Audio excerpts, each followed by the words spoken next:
pasyalan, pwede ma-enjoy ng libre ng mga kababaihan ngayong International Women's Day.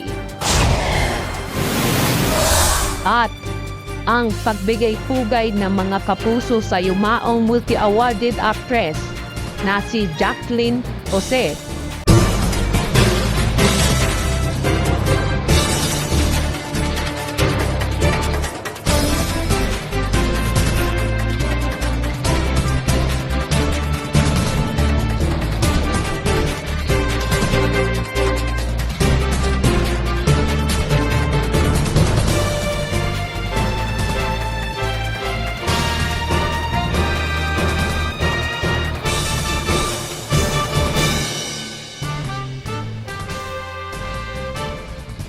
Magandang gabi Luzon, Visayas at Mindanao.